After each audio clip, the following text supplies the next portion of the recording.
Bonjour, je suis Monsieur Forleng-Love René, concepteur développeur informatique, développeur logiciel, ancien étudiant de la faculté de droit et de sciences économiques de l'université d'Orléans.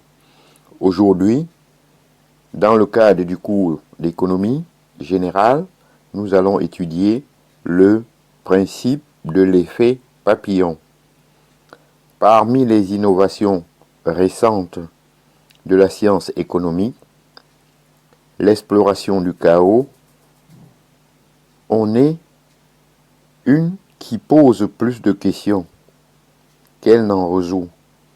Dans tout phénomène économique, il y a toujours une part d'inexpliqué qui résiste aux modèles, aux mises en équation, aux théories, aux causalités. Les économistes suivant le chemin tracé par les mathématiques et la climatologie se sont donc lancés à la recherche de la loi du hasard. C'est le mathématicien Henri Poincaré, 1854-1912, qui, à la fin du XIXe siècle, a le premier montré qu'il existait des systèmes d'équations n'ayant pas de solution stable, mais une infinité de solutions. Plus tard, Édouard Lorenz, né en 1917, énonça le principe de l'effet papillon.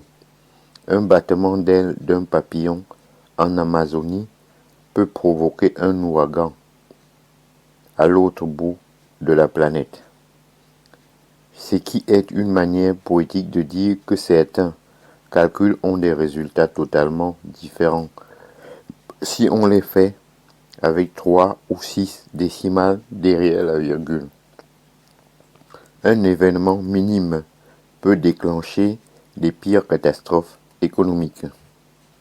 À la fin des années 1970, Ilya Prigogine, 1917-2003, énonce dans ses études en thermodynamique la notion de chaos fécond et de bifurcation.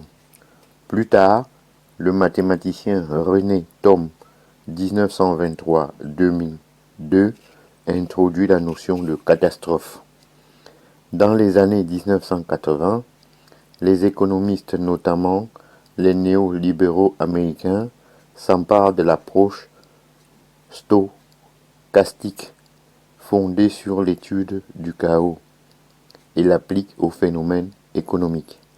Ainsi, j'en ai donc terminé avec ce cours sur le principe de l'effet papillon et je vous en remercie. Bonjour.